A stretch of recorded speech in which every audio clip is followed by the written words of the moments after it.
જય શ્રી કૃષ્ણ. શૈલેષભાઈ આવો બેસો. ઓહો હો કિરીટભાઈ, આવી જાઓ આવી જાઓ. કેમ મુકેશભાઈ નથી આવ્યા? આવે છે. હેલો, આવી ગયા. આવો બેસો, તમે અહીંયા બેસો. તો મિત્રો, આજે આપણે આપણા આયુષ્ય વિશે જ વાત કરવાની છે. અને એ શું છે? Senior citizen. એટલે આપણને આજે આપણા માટે જ બોલવાનું છે. શું સમસ્યા છે તમને?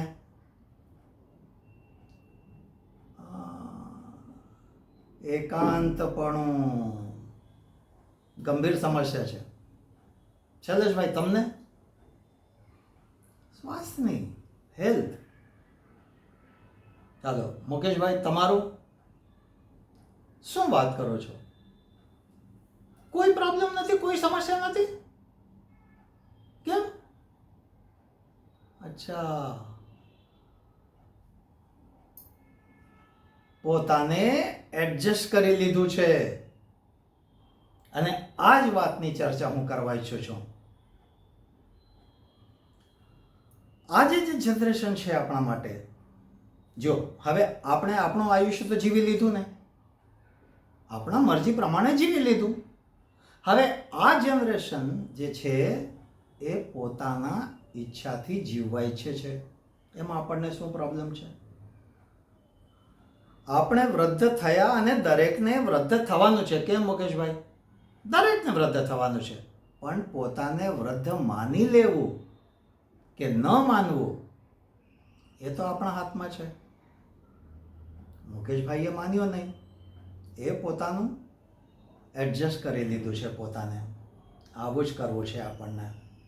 અને તમે જે કહો છો ને, એકાંતપણું કે સ્વાસ્થ્યના સમસ્યાઓ, હજી એક સમસ્યા છે જે કદાચ તમને નહીં હશે. રોકડની સમસ્યા આવે છે. કોઈ સલાહ લેવા આવતું નથી. હવે ઘરના લોકો પૂછતા નથી. આને જો તમે સમસ્યા સમજો તો સમસ્યા, અને જો એને ચેલેન્જ કે ચુનૌતી સમજશો તો તમે એનો હલ કાઢી શકશો. જો હું તમને બતાવું, એક એક્ઝામ્પલ લઈએ આપણે. ક્યારે પણ તમે ગેસના ટેન્કર, દૂધના કે પેટ્રોલના ટેન્કરમાં લીકેજ જોયું છે મુકેશભાઈ? નહીં ને? પણ પાણીના ટેન્કરમાં લીકેજ છે. કેવી રીતે? પોતાને સસ્તું આટલું પણ નહીં બનાવો.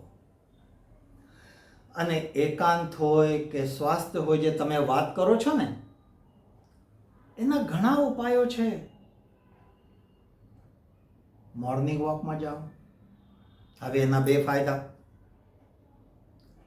સ્વાસ્થ્યનું પણ, અને ત્યાં નવા લોકો મળશે. તમારી પાસે વોટ્સઅપ છે. ગોલ્ડન ગ્રુપ તૈયાર કરો, સિનિયર સિટીઝન ગ્રુપ તૈયાર કરો, નવા લોકો બનાવો. તો તમારી એકાંતની સમસ્યા તમારી સમસ્યા નહીં રહેશે. અને પોતાને મ્યુઝિકમાં કે વાંચવામાં, અરે હા, સરસ ભાઈ, તમે એક કામ કરો. આજે તમારું એકાંતપણું છે ને, આ બુક વાંચો, સકારાત્મક વિચારો, અને આ તમને એક નવી એનર્જી આપશે, એક નવી શક્તિ આપશે. અને આવી રીતે જો આપણે પોતાને બિઝી રાખો, બસ વ્યસ્ત રાખો, કારણ કે આપણે માન્યું છે કે આપણે શરીરથી વૃદ્ધ થયા છીએ, અહીંયાથી નહીં. અહીંયાથી આપણે જવાન છીએ. અને પ્રયાસ કરો કે જે તમારા સ્વપ્નો, જે તમારા જવાબદારીઓના લીધે અધૂરા રહ્યા હોય, એને અહીંયા તમે પૂરો કરો. અને એ તો તમારા હાથમાં. હવે મુકેશભાઈને જુઓ, પોતાને એડજસ્ટ કર્યું એટલે વૃદ્ધ નથી, પ્રોબ્લેમ નથી, પણ એને આ જનરેશન પ્રમાણે, આ દોર પ્રમાણે, આ સમય પ્રમાણે પોતાને એડજસ્ટ કરી લીધું છે. અને આ જ આપણને કરવાનું છે. ચાલો મળીએ અને આપણી લાઈફ એન્જોય કરીએ.